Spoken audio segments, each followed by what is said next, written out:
So I'd like to begin by offering my gratitude to my wife, Peggy, and my son, Daniel, without whom I would not have had the privilege of being a husband and father and not have discovered the joy in being a baseball fan. It's important, right? These things are important. So for the last 2 days, from about 8 a.m. to 11 p.m., I've watched 4 baseball games a day down at the NAI World Series in Lewiston at LCSC. Now, I really like baseball, and baseball is really a great teacher on my spiritual path. It is, really.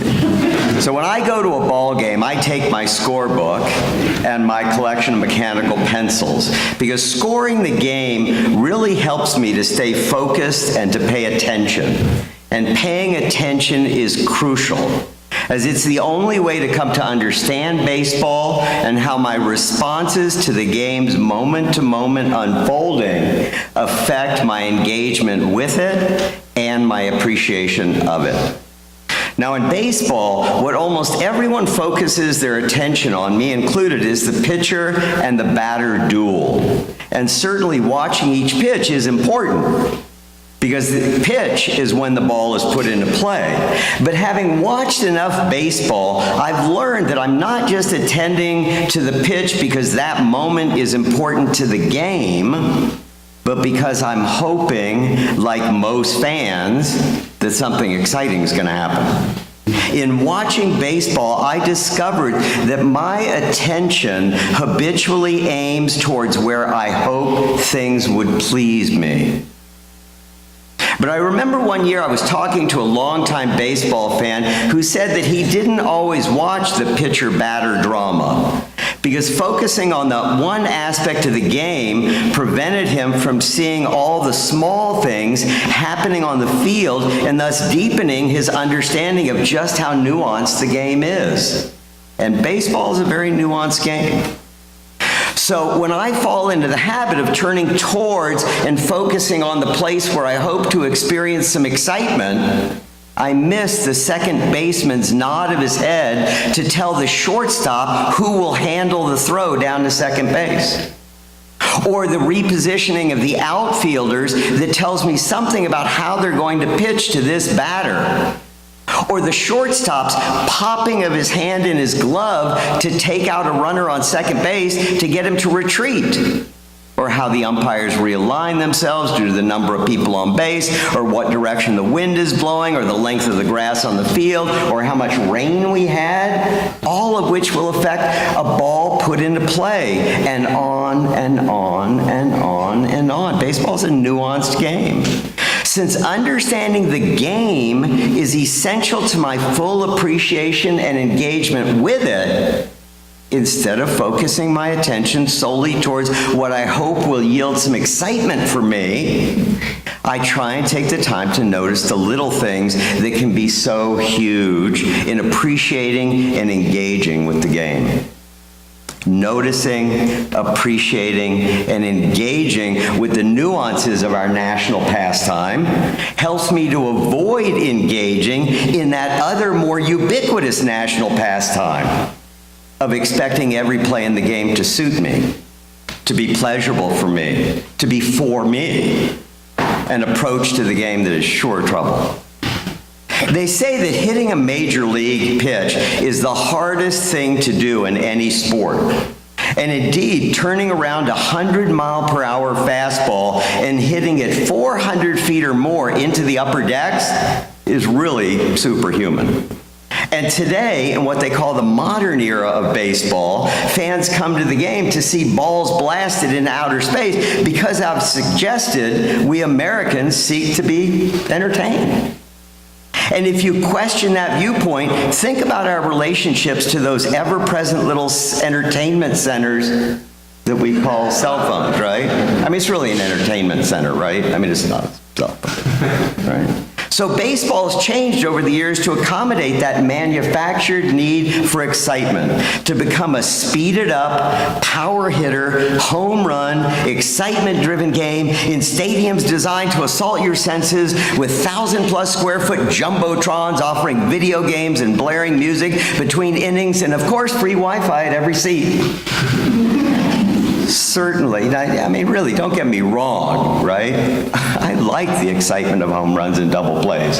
Last night, I mean, I'm just sorry, an aside, you always see something amazing in baseball. Fly ball out to right field. Guy catches it, right? 2 runners on base. They come home. Next thing I know, those 2 runners are called out because they left their bases too soon. A triple play of the weirdest form you've ever seen in your life. I loved it. I mean, how could you not love that? I mean, for those of you who aren't baseball fans, take my word for it. It was amazing. It was amazing, right? But you know, paying attention to the way I watch baseball really helps me to see how unrealistic my expectation to be pleased with each moment is, and just how unhelpful that approach to my appreciation and engagement with the game. If I was to really appreciate and enjoy, if I want to really appreciate it, then I need to develop some knowledge of the game. And in baseball, a great deal of wisdom about baseball can be found not only in carefully attending to the moment-by-moment unfolding of the game, but by reading statistics. That would make Daniel happy. I'm throwing that in there, right? Indeed, you know, I may wish for a home run so that my team can win, but the statistics are clear that even the best batter in all of baseball will only hit a home run on average every 15 times he comes to the plate. And a 300 batting average is awfully good. So even the best hitters in baseball are happy to have a 70% failure rate at even getting a hit. Right? And that's not to mention that the season is 162 games long, if you're lucky. Right? Right? And if you win half your games, that's a pretty darn good season. But that means you're going to lose 81 games. Wow. But as fans, we have a hard time accepting the uncomfortable moments in baseball, the uncomfortable reality of the game, because baseball is very complex and difficult. And if you expect each moment to be exciting, to go the way you want it to, and to please you, it's simply not realistic. And living your life, or watching baseball, right, without of sync of reality is a pretty painful way to live. So developing equanimity is crucial. As you develop equanimity and lessen the habitual desire to be pleased by each play and the commensurate disappointment you experience when you're not, you can then really appreciate something that fans don't much care for in the modern game: small ball baseball. This approach to playing baseball is where batters simply look to get on base because getting on base is a prerequisite to scoring. In small ball baseball, batters don't swing for the fences, but rather just try for a base hit or grind out their at-bat fouling off ball after ball so they can draw a walk to first base. Or when a player's on first base bunting the ball, thus the hitter sacrifices his opportunity for the home run, but in doing so allows his teammate to advance into position to score. In other words, today, fans don't appreciate the quiet, small game where the little things are done by each player that add up for the benefit of the team. Small ball baseball emphasizes the team nature of the sport rather than the individual accomplishment in today's home run-dominated game. Now, there have been baseball heroes with amazing individual statistics and accomplishments since the start of the game. But the increasing shift towards focusing on the individual in baseball comes at the cost of losing our appreciation for the interdependent nature of the game, appreciation for everything that it takes for there to be a game of baseball. The fact that any moment in the game happens due to a vast number of causes and conditions is the most important lesson I'm reminded of in baseball. Yeah, I know. Baseball's a team sport, right? I mean, we all know that.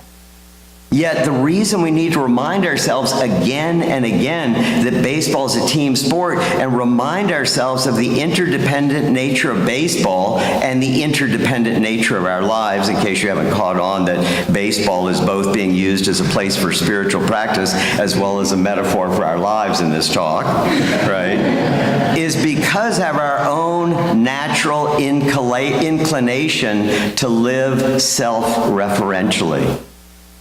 We have a natural inclination to be a little too selfish.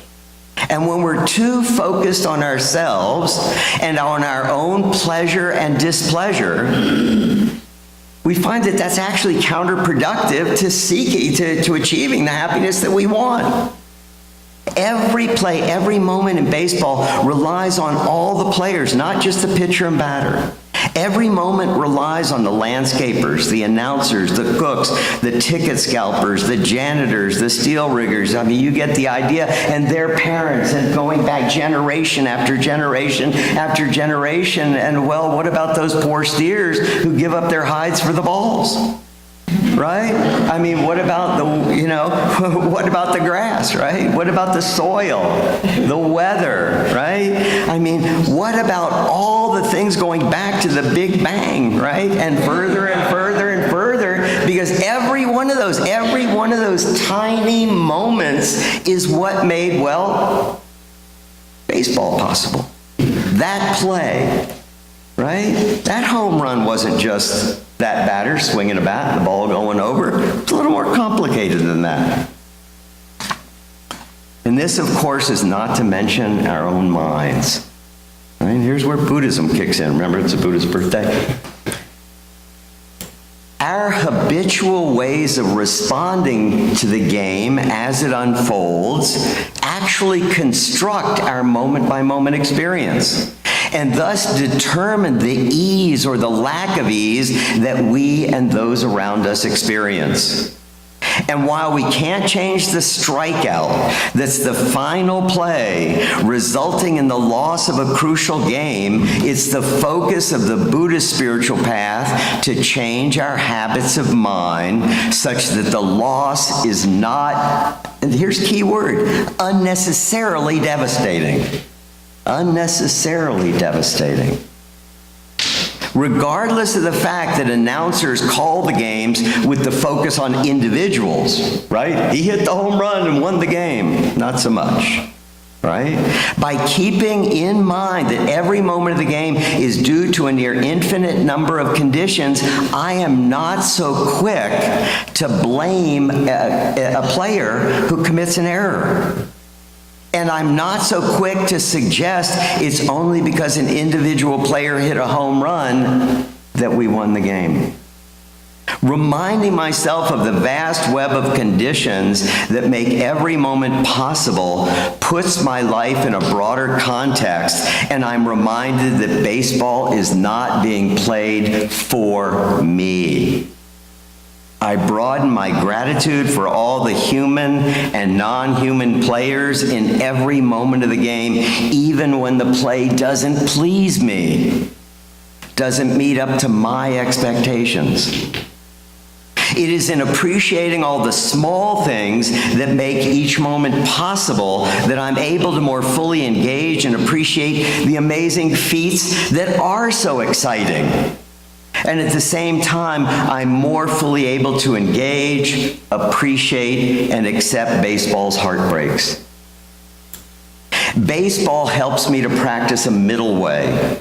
It continuously shows me that when I focus more on the team nature of the game and I lessen my engagement in that other American national pastime of expecting each moment to please me and then being upset when it doesn't, I then, in that moment,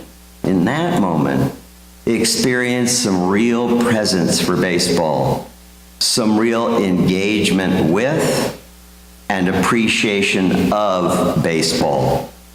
And with that, an enduring enjoyment of the game. Thank you.